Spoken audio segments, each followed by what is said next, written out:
pessoal vai gostar, porque é um tema muito interessante. Na medida em que eu fui estudando, né, tentando me aprofundar um pouco mais nesse mito, caramba, como é um mito assim que se conecta com vários aspectos da história da humanidade também.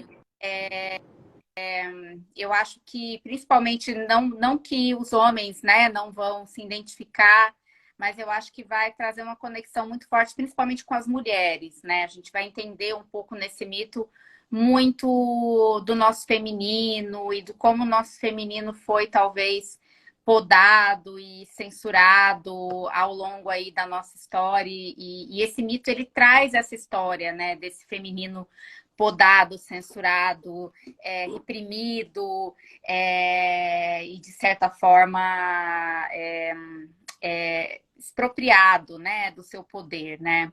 E a Lilith, ela conta um pouco disso. Então, Não tenho dúvida, não tenho dúvida. Mesmo porque eu acho que quando a gente. Eu não entendo de história tanto quanto você, obviamente, né?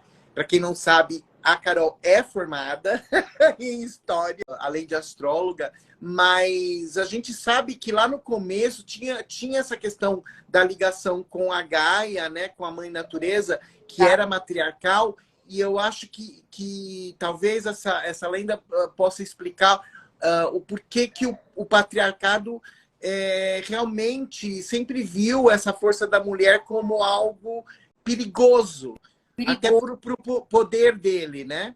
sempre temeu isso, né? E Sempre assim, temeu, exatamente. exatamente. E o mito da Lilith, ele conta um pouco da história de como essas divindades femininas, essas forças femininas que em alguns períodos, em períodos históricos, né? Aí a gente fala de paleolítico superior, neolítico, Uhum. fadas, né? Pela questão do ventre, né, da fecundidade, elas foram, assim, não que elas foram abandonadas, porque elas nunca deixaram de ser importantes, de ser cultuadas, né? Eu costumo dizer que as próprias mulheres que foram chamadas de bruxas na Idade Média que o dizem, né? Mas como esse feminino, como houve uma tentativa de suplantar esse feminino, né? E de colocar nesse feminino talvez até uma pecha de perigo, de violência. Não que necessariamente o feminino não tenha um componente de violência, de força, né? A gente vai ver que até Uhum. pode existir essa reação, né? O feminino ele não tem que ser submisso o tempo, Uhum. mas esse feminino forte, ele foi combatido de certa forma. Então, esse mito, ele traz muito isso.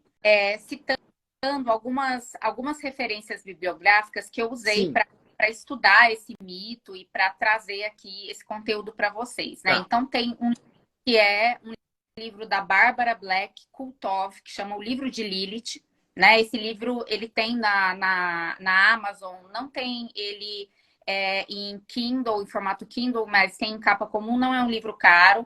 Tem um livro que ele só tem em inglês, mas é um livro bem fácil de achar, porque ele tem Kindle, então ele não é caro, ele é um livro bem acessível, do Mark Wayne Biggs, que se chama The Case for Lilith. Então, para quem tem aí, consegue ler em inglês, eu consegui. Não é um livro difícil de ler, Tá. inclusive, né? Inglês básico, você consegue acompanhar aí essa leitura, uma leitura interessante, né? Uhum. Para o pessoal da astrologia, que tem um livro da Cláudia Lisboa, os astros sempre nos acompanham, ela, no capítulo que ela trata de Lilith, ela fala um pouquinho também da mitologia de Lilith, então é Uhum. também. E tem dois artigos que eu achei na internet, e são artigos científicos mesmo, né? São artigos que têm ali referências bibliográficas, estão ali, são de estudiosos, né, de histórias de religiões, e que eu achei muito interessantes, né? O primeiro deles é O Mito de Lilith entre Deusas e Demônios, né, de um pesquisador chamado Gustavo Smith, né? É um livro, um artigo bem fácil de achar, depois eu te passo as referências. Eu faço questão de dar os créditos, né? Porque foram coisas que eu estudei para trazer esse material, né? Então, Uhum. homenagem aos pesquisadores. E um artigo que ele fala sobre o mito de Pandora, Eva e Lilith, né? E também de Pandora presente nas obras de Machado de Assis. É o possível entrelaçar do eterno mito feminino entre Eva e Lilith em Pandora, né? De uma autora chamada Esther usa de Jesus, que também é um artigo que não foca tanto no mito de Lilith, mas ele cita também alguns trechos. Ele faz uma pesquisa histórica também relacionada com o mito de Lilith e é muito interessante. Né? Eu acho assim, para entender um pouco de Lilith, a gente tem que fazer, né, uma análise. Né? Eu vou ter que fazer uma digressão aqui, eu vou ter que historiadora no começo, né? A gente fazer assim, e aqui eu não vou me aprofundar muito, porque também não é um tema aqui, eu acho que nem cabe esse aprofundamento. A gente aborda a história das religiões, né? Desde o Paleolítico Superior, né? O que é o Paleolítico Superior? O Paleolítico Superior é o período que vai de 50 mil a.C. até mais ou menos 12 mil a.C., principalmente na região do que a gente chama do Levante, né? Que é o Mediterrâneo Oriental, Oriente Próximo, ali, Oriente Médio, até Mesopotâmia. Essa região. O Eufrates, Tigre, naquela região, né? Desde ali da Turquia, onde se desenvolveram, né, onde foram encontrados vestígios de grandes cidades, né? Desde do final do Paleolítico, começo do Neolítico, até essa região da Mesopotâmica. Então, essa região aí é uma região que é a região de onde surgiu o mito de Lilith, né? Então, a gente vai olhar para essa região e olhar para as manifestações religiosas dessa região, né? Perfeito. Hildo, a arqueologia encontrou muitas referências, né, de cultos a divindades femininas, né? O que seriam essas referências? Estatuetas, né? Que elas são chamadas, né, pelos astrólogos, né? Normalmente as estatuetas são formas femininas, são mulheres com seios e ventres muito avantajados, né? São mulheres com. Vocês já devem ter visto em algum lugar essas estatuetinhas. Se você colocar no Google Vênus pré-históricas, né? E Vênus, vocês vão encontrar essas estatuetas e elas, assim, foram realmente numerosas as encontradas nessa região, né, do mundo, né? E assim, se a gente hoje conseguiu encontrar essa grande quantidade disso, imagina a quantidade de estatuetas que não eram fabricadas, o que indica em locais, né, encontradas em locais que a gente consegue relacionar que eram locais de culto. Né? Então, isso, segundo os estudiosos, é um indicativo de que havia um culto a divindades femininas muito forte no período, ao ventre feminino. Né? Pelo fato do ventre dessas mulheres ser representado com né, com um volume muito grande, então o ventre feminino era uma força de poder, era um poder muito valorizado. A questão da fertilidade era muito valorizado. O que eu ia dizer, eu acho que tinha a ver muito com a questão da fertilidade, né? Sim, né? A mulher, ela era responsável por gerar, né? Pela geração. Isso era algo especial, né? Então, esse poder feminino era encarado como algo muito especial, né? Então, essas divindades, elas seriam, assim, a origem dessas divindades relacionadas à terra, essas deusas mães. Né? Então, a origem das deusas mães, né? Dessas divindades ligadas à terra, que a gente tem vários exemplos dentro de várias mitologias, né? Provavelmente está nesse culto a essas divindades, né? Essas deusas mulheres com ventres proeminentes, né? Com esse culto ao esse feminino procriador, esse feminino que gera filhos, né? Porém, né, por volta, dependendo da região, então isso aqui é uma data aproximada, porque isso depende muito da religião, por volta de 5.000, 3.000 a.C., esse culto ele passou não a desaparecer, né? Não é isso, mas ele passou a perder um pouco o espaço, né, para cultos a divindades masculinas, né? Alguns cultos, né, a divindades masculinas começaram também a ganhar muito espaço entre as sociedades, né? Esse é um momento em que os grandes estados da antiguidade, né? Quando eu falo grandes estados, né, eu estou falando de Mesopotâmia, Egito, eles começaram a emergir. Então, a disputa de poder começou a ficar muito forte, né? Então foi um momento em que o patriarcado, né, em que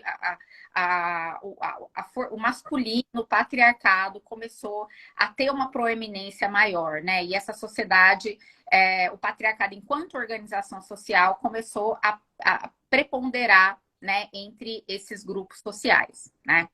Ok.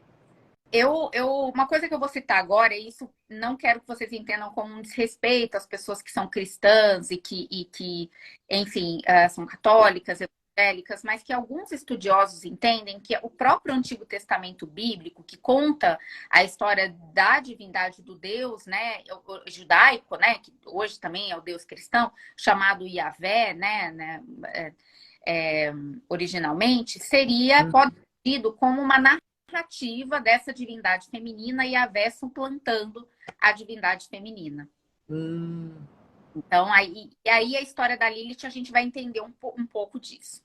Aí, assim, eu dei essa introdução e agora a gente vai pegar a Lilith. Mas quem que é a Lilith, né? O que que é a Lilith tem a história toda, né? A gente tem pouquíssimas referências da Lilith na Bíblia, né? Na maior parte das traduções da Bíblia que a gente utiliza, a Lilith nem é citada, né? Algumas traduções existe a citação a Lilith num trecho de Isaías, né? Mas na maior parte das traduções não há nem citação a Lilith, né? Mas na tradução oral que ficou registrada na tradição rabínica, né? Quer dizer, em textos da religião hebraica, do judaísmo, né? Que é o que a gente chama de tradição rabínica, existem algumas citações, né, naquilo que a gente chama de Talmud, né, que é esse conjunto de textos sagrados da religião judaica, né? Então, ali sim existem algumas poucas citações da Lilith, né? E a partir daí a gente consegue entender um pouquinho de quem era essa Lilith, né? Quem era essa Lilith a partir desses registros antigos, né? Então, a Lilith, ela teria sido a primeira mulher, né? Criada junto com Adão, né? E não Eva, né? Enquanto Adão foi criado do pó da terra, a Lilith, segundo esses textos, né, hebraicos, ela teria sido criada de sujeira e sedimentos. Aí a gente já sente um certo preconceitozinho com a Lilith, né? Mas a gente está falando de um período de estruturação do patriarcado enquanto organização. Que já estavam querendo pisar, né? Exatamente. Esses livros, eles não. Nada é escrito de forma aleatória, desconectado do contexto social. Então a gente já tem que, vamos ficar esperto. Assim, quem escreveu isso? Por que escreveu isso? Por que essa história foi contada desse jeito? Porque o escrito é muito posterior, né? Antes vem o oral. Exato. Por que o oral? Né? Então vamos lá.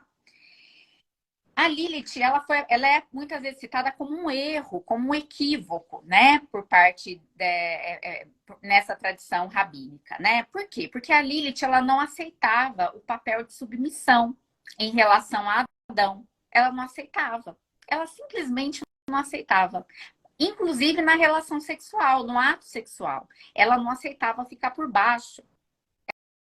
Ela não aceitava se submeter às vontades de Adão, não só em relação à oposição, mas ela não aceitava se submeter às vontades de Adão, né? Entendi. Ela queria de igual para igual, né? Ser tratada de igual para igual. E ela chegava a questionar Yahvé, né?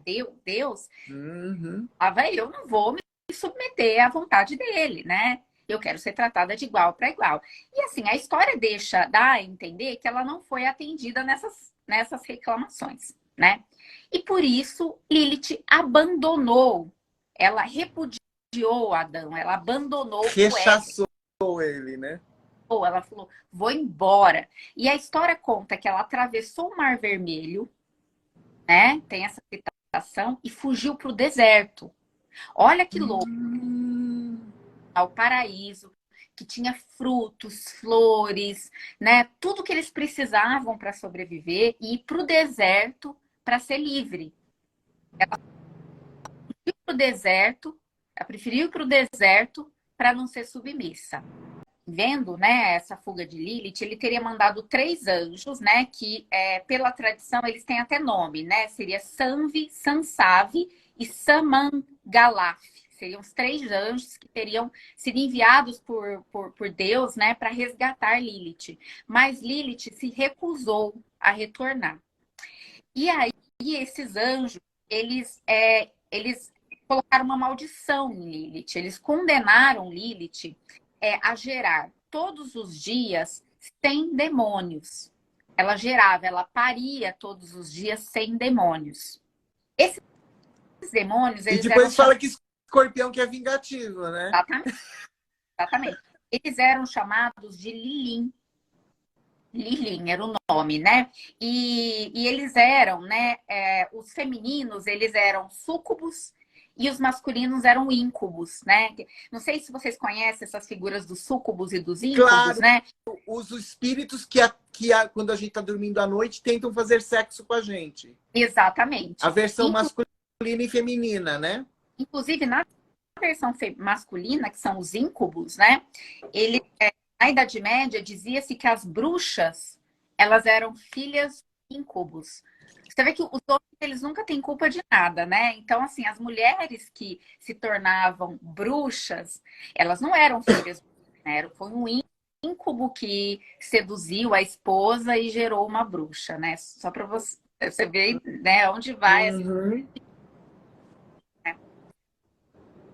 E teria, segundo uma das versões do mito, se casado com Samael, que era um anjo caído, que foi um dos anjos que questionou a autoridade de Deus e foi condenado, né? Que foi mandado para o que a gente conhece hoje como o inferno, né? Como o mundo inferior, né? Nisso, Adão ficou sozinho, né? E aí, muito solitário, né? Não conseguiu ficar sozinho, né? Com todo respeito aos homens héteros, né? Mas como a maior parte dos homens héteros, eles não conseguem ficar muito tempo sozinho. E ela foi, vou fazer uma companheira para esse rapaz aqui. Mas Eva da costela de Adão, que era uma mulher mais cordata, submissa, né? Não que reclamava. Era a Amélia, que era a mulher de verdade, né? Uhum.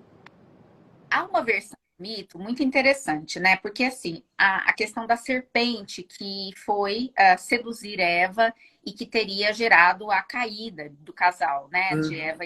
Na maior parte das versões, essa serpente seria Samael, mas existe uma das versões do mito que diz que essa serpente foi a própria Lilith, né? Mas, de qualquer forma, o mito conta que Lilith, ela visitava Eva e o mito conta, e eu já acho que tem já essa dosezinha de preconceito, de que Lilith assassinava os filhos de Eva quando eles estavam sozinhos. Porque, assim, muita gente pensa que Eva e Adão, ele só teve aqueles dois filhos, né? A Abel e Caim. Mas, na verdade, a gente, né, não há uma citação clara na Bíblia, né? Tudo isso dentro do mito, né? E não faz sentido, vamos falar a verdade? Se um Não, matou o outro, como que vai populacionar, né, o resto do mundo, né? né? E a Lilith, ela seria muito temida, né? Porque ela ficou revoltada, né? Com tudo que foi feito contra ela, né? Essa citação que tem da Lilith em algumas traduções da Bíblia, que está no livro de Isaías, diz que a Lilith ela seria vista novamente no julgamento final, né? Daquelas pessoas e daqueles povos que não respeitavam a vontade de Uhum. Deus, né? Deus eram todos os outros povos, né? Que não seguiam a religião deles, né? Que Lilith estaria junto com eles queimando no fogo infernal, né? Então, Uhum. nas traduções mais comuns que a gente tem da Bíblia, né? A palavra Lilith foi substituída por fantasmas, né? Ainda voltando um pouquinho, né, nesses registros antigos, né, existem textos em aramaicos do século 7 a 6 antes de Cristo, que fala de amuletos contra Lilith, né? E esses amuletos eles eram usados para proteção das pessoas, mas principalmente para recém-nascidos. E era comum que dentro desses amuletos tivesse o nome ou daqueles três anjos, né, que foram resgatar Lilith, ou do próprio casal, né, de Adão e Eva, que era uma forma de manter Lilith longe das pessoas e principalmente dos recém-nascidos. Aí tem uma coisa muito importante, né? Quando a gente estuda um pouquinho, né? Olha um pouquinho das histórias da Bíblia e estuda um pouquinho da mitologia mediterrânica não, da mitologia mesopotâmica, a gente percebe Uhum. muita semelhança entre alguns episódios narrados na Bíblia e alguns episódios da mitologia dos povos que habitou a região da Mesopotâmia, né? Dos babilônicos, né? Porque Sumérios. sumérios, principalmente, existe muita semelhança. Então, assim, muito provavelmente houve um contato muito cultural, muito forte, né? A própria Bíblia fala do cativeiro, né, da Babilônia, que os hebreus, eles foram escravos na Babilônia, então talvez eles até tenham vivido lá ou vieram de lá, então eles beberam muito daquela fonte cultural ali. Uhum. Tem uma ligação cultural muito forte, né, entre a cultura hebraica e a cultura mesopotâmica, né? Então, na mitologia mesopotâmica, a gente tem divindades que têm uma proximidade muito forte com a própria Lilith, né? A gente tem, por exemplo, uma divindade que é chamada, às vezes, de um demônio, né? Uma deusa, um demônio na mitologia mesopotâmica, que o nome dela é Lilitu. Muito Muito parecido. parecido, né? E essa Lilith era uma divindade noturna, sombria, que era relacionada a ventos e tempestades, né? E ela era considerada portadora de doenças e mal-estares, né? Era a função, digamos, dessa divindade. Uhum. Mas tem as outras divindades que também têm atributos assim que dá que faz com que a gente pode aproximar de Lilith, né? Por exemplo, Lamashtu, né? Que era uma divindade maligna, né? Era um demônio, né? Que ficava na espreita das mulheres durante o parto e se alimentava da carne e sangue dos recém-nascidos. Isso lembra o trecho do mito de Lilith, que diz que ela matava os filhos de Eva quando eles estavam sozinhos. Sim, sim, sim, sim. Então, olha que interessante, olha como tem uma semelhança aí no mito dessa Lamasto e da própria Lilith. E uma semelhança com a própria Ishtar, né, que também é chamada de Inanna, né, porque eram duas divindades que acabaram se assimilando na Mesopotâmia, que é uma divindade feminina muito importante, era uma divindade do panteão, né, mesopotâmico, ligada ao amor, à luxúria, à sedução, mas também era uma deusa ligada à guerra, né? Ishtar é uma divindade, inclusive, ligada a Vênus, né? Ela era relacionada ao planeta Vênus, né? Que é um Elas todas são ligadas, né? Porque, por exemplo, a Isis, se não me engano, também é uma versão e egípcia dessa, não é é isso? uma versão egípcia dessa. Então, era uma deusa feminina, muito ligada ao amor, à luxúria, mas ela tinha um componente guerreiro, ela tinha um componente de uma. Era um feminino forte, não era um feminino apaziguador, Hum, calminho, podia ser violento quanto provocado. Né? E, aliás, se a gente olhar para várias deusas dessa região, né? Dessa região Turquia, Palestina, Síria, Líbano, uhum. Mesopotâmia, nessa época, a gente vê muita presença de deusas relacionadas à fertilidade, né? Que eram deusas muito violentas quando provocadas, que eram deusas que elas traziam a fertilidade, mas que também tinham que ser temidas. Sim. A própria versão da Artemis, que é uma deusa grega, mas a versão de Éfeso da Artemis, que é aquela Artemis que tinha vários seios, que era cultuada no litoral da Turquia, ela tem um pouco esse traço de uma deusa meio selvagem, de uma deusa meio violenta. Então a Lilith entra muito nesse contexto dessas várias deusas mais desse feminino mais Mais assim, poderosas, mais né? poderoso, mais não, né, assim, ela te concede coisas, mas ela também não Exige. ela exige. Exatamente, ela exige. Ela exige, ela não a provoque. Ela demanda coisas também, né? Exatamente. Então, assim, no Oriente Médio há muito dessas divindades, né? Ligadas à fertilidade e que, ao mesmo tempo, podem se apresentar com um aspecto de crueldade, desde que elas não sejam respeitadas. Elas exigiam esse respeito. Se não respeitadas, elas poderiam ser cruéis, Perfeito. né? Né? Então, a gente pode pensar que essa manifestação desse feminino representado pela Lilith, muito diferente do feminino representado pela Eva, por exemplo, né, fazendo essa comparação, é um feminino que ele ia muito ao contrário, né, ele batia Uhum. muito com esse feminino apregoado, né, na cultura judaico-cristã, né, e nas sociedades patriarcais de uma maneira geral, né? Sim.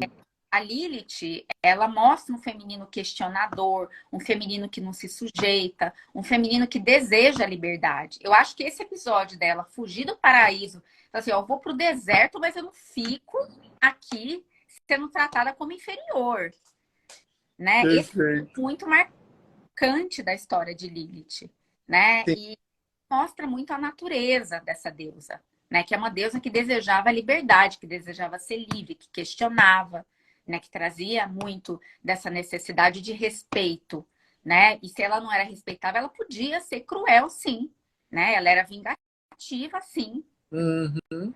respeitava. Ela não era cordata, né? Perfeito. E um feminino que se manifesta, às vezes, com revolta, com insurgência, né? Ela não era fácil de lidar, né? Então, assim, a demonização de Lilith na tradição judaica e também na tradição, né, na tradição suméria, na tradição babilônica, né, em várias outras tradições, essas outras sociedades que também se estruturaram de forma patriarcal, mesmo com a presença dessas divindades fortes femininas, porque assim, a sociedade se estruturou de forma patriarcal, mas a deusa feminina, ela tá lá, ela continuava sendo cultuada pelas pessoas. Então não dá para você apagar totalmente essa deusa. Perfeito, perfeito. É, não, a partir do momento que o patriarcado já começou, como você mesmo disse, a ter mais poder, ou se, né, eu acho que foi uma coisa imediata já de alguma maneira deturpar, né, a Exatamente. ideia do poder feminino. Eu acho que foi uma coisa meio que automática, né? Acho que muito desses mitos conta a tentativa deles de transformar a imagem dessas deusas em demônios, em coisas, em entidades negativas, em entidades a serem temidas, em entidades a serem evitadas mesmo. E E, principalmente, no caso da cultura judaico-cristã, da tradição judaico-cristã, ele reflete muito essa dificuldade desse patriarcado judaico-cristã, né, em ser confrontada por esse feminino.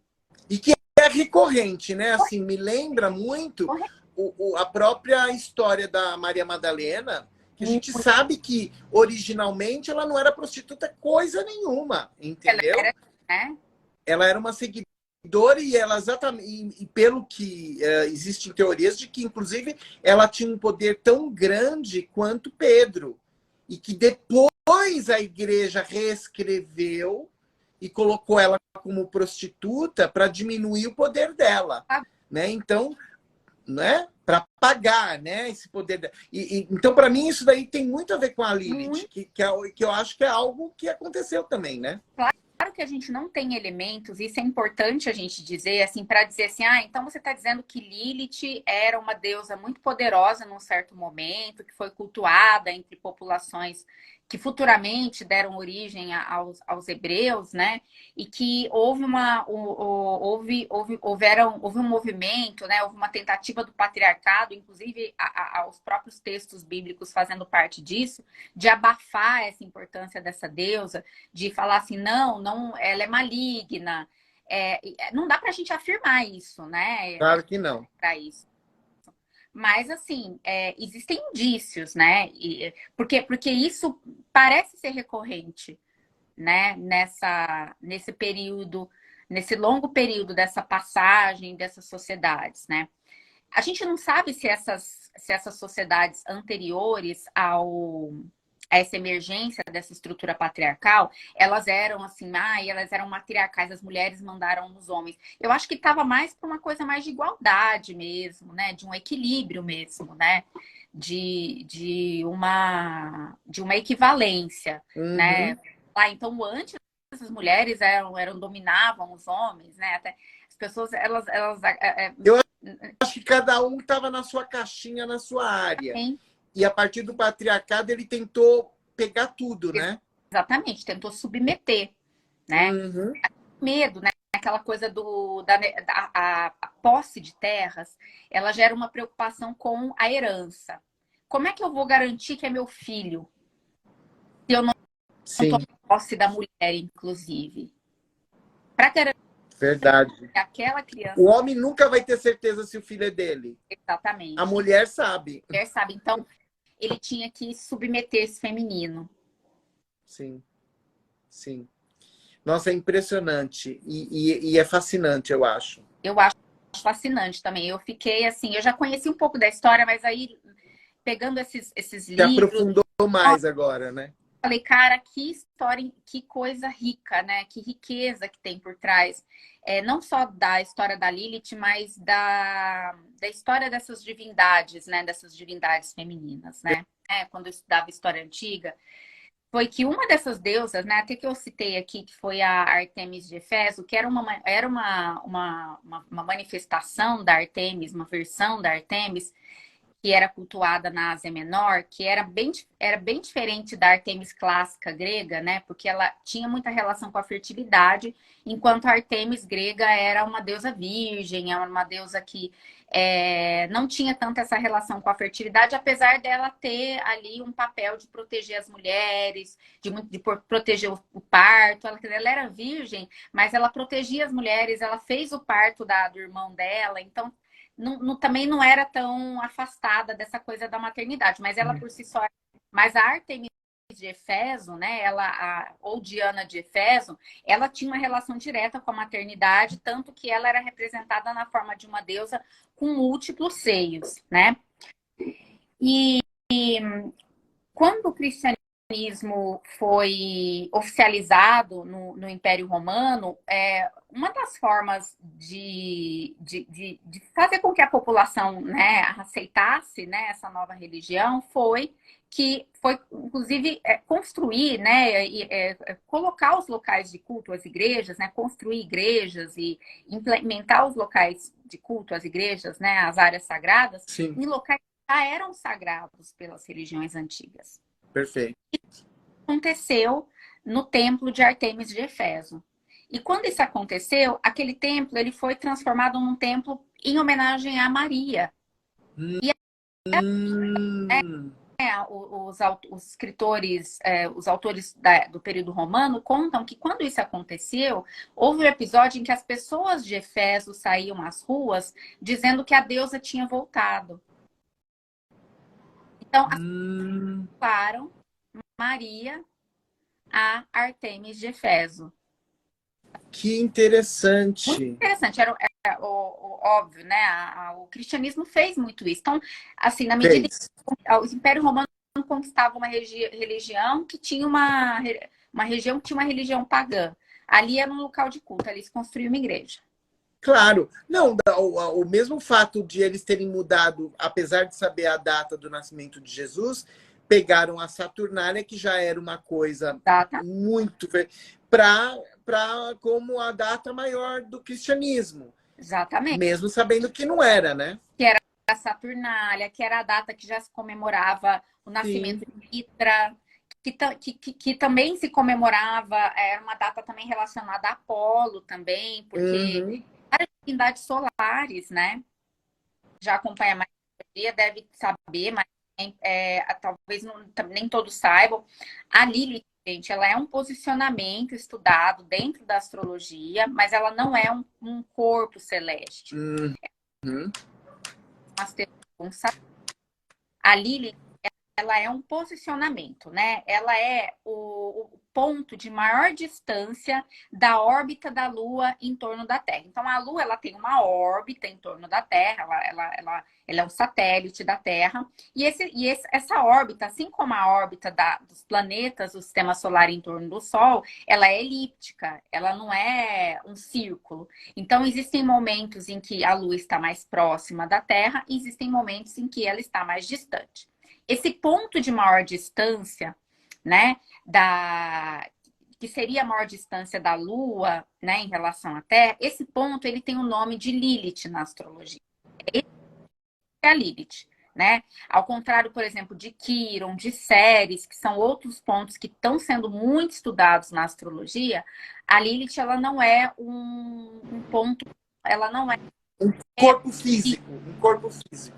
ela é um cálculo, ela é um ponto, né? Ela representa um ponto de força reprimida, de desejos reprimidos, de rebeldia, de insubmissão, né? Também é um ponto onde podem existir um certo ímpeto vingativo, um certo ressentimento, mágoas, traumas, dores, feridas, uma sensação de desamparo, porque Lilith, ela fugiu, mas ela foi, de certa forma, abandonada, porque a vontade dela foi desconsiderada, né?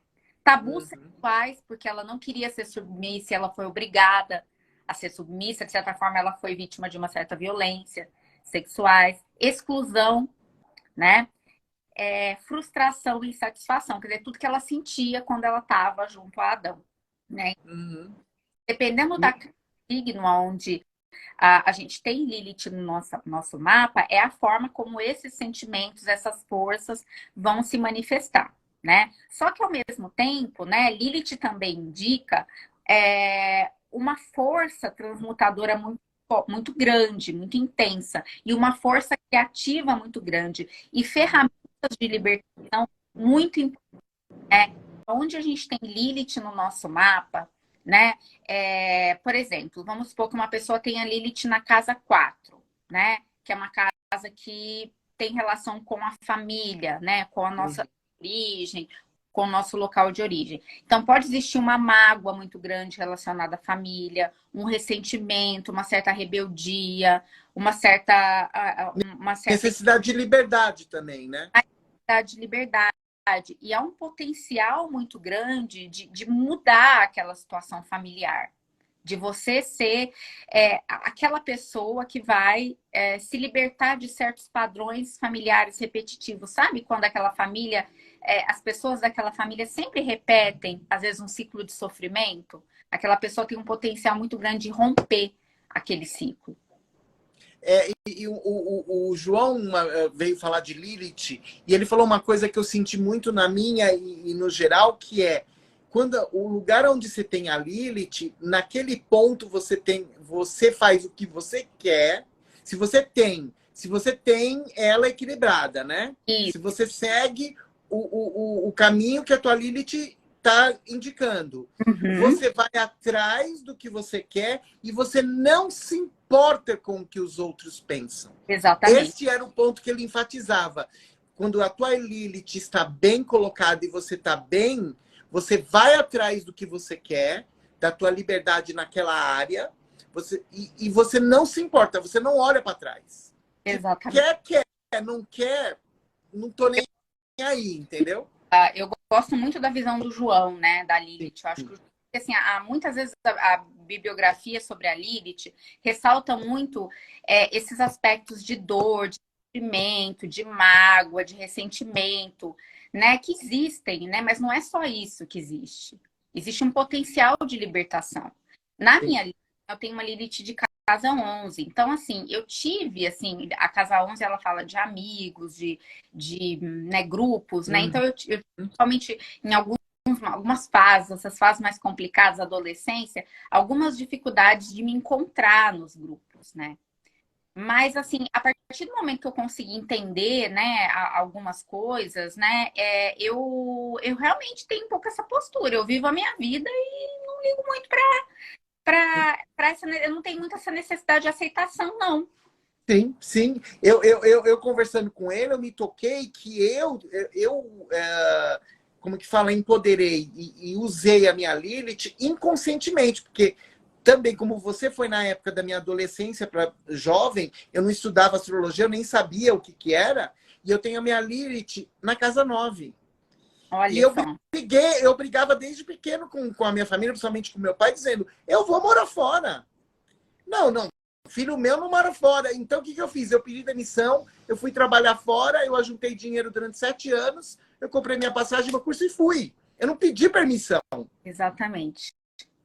Daí, só agora que eu me toquei que eu fui muito Lilith, né, nessa situação. Em casa 9, que é morar no estrangeiro, né? Exatamente. Então, assim, foi muito incrível sacar isso, né? Que tem essas coisas da astrologia que eu acho que é muito legal que as pessoas têm que... É isso que a gente fala de viver o mapa. Às vezes é inconsciente. É inconsciente. Né? Então, um convite a todos aqui, né, que estão assistindo e que vão assistir esse vídeo, né, encontrar, né? É muito fácil você, né, para fazer o mapa, para achar onde está a Lilith, é simples, né? Isso você consegue fazer pela internet, né? Astro.com é gratuito. né? E faz uma reflexão, né, sobre aquela região do seu mapa, as características daquele signo. Qual é a rebeldia que você tem relacionada àquela área da sua vida? Sim. Ou características daquele signo? Aonde você... onde você identifica esse seu potencial de ser questionador, de ser... De ir atrás do que você quer, né? Do que te faz feliz. De abandonar a zona de conforto, né? De fugir do Sim. paraíso, do aparente Sim. paraíso. Na verdade, É porque não é fácil, isso é outra característica. não. Geralmente são coisas que a gente tem que lutar. Isso. Não vai cair de mão beijada. Nunca vai cair onde é a Lilith. Não foi fácil. Para a Lilith não foi Não fácil. Ela foi. é uma Júpiter, ela não é amiguinha do Júpiter. Não é. Ela abandonou o paraíso, ela teve aqueles anjos chatos lá, desculpa os anjos, mas perseguindo ela, levou uma maldição, foi taxada de demônio, até hoje ela é mal falada. Coitada, verdade. Mas ela assumiu o rosto. Mas eu admiro demais, eu acho muito legal. Muito legal. E eu acho que é um trabalho de autoconhecimento, isso que você acabou de falar. Descobrir onde está a tua Lilith, estudar aquela casa, aquele signo e o que significa ter a Lilith lá, né?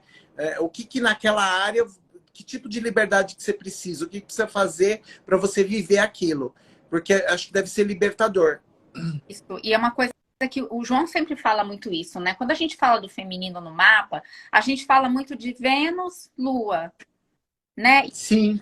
Olha pelo feminino como essa coisa, o feminino é acolhedor, o feminino compreende, o feminino entende. Gente, o feminino, ele é também uma Lilith, né? Tem esse outro feminino também. Então a gente tem que olhar para esse outro feminino também. Isso é um feminino também. Às vezes, Exatamente. essas outras manifestações do feminino, e a astrologia, ela também aponta essas outras manifestações do feminino, e a gente, acho que como astróloga, a gente tem que olhar um pouco mais para essas manifestações do feminino, para a gente não ficar só nesse feminino confortável, né? Talvez, né? Para o patriarcado. Perfeito.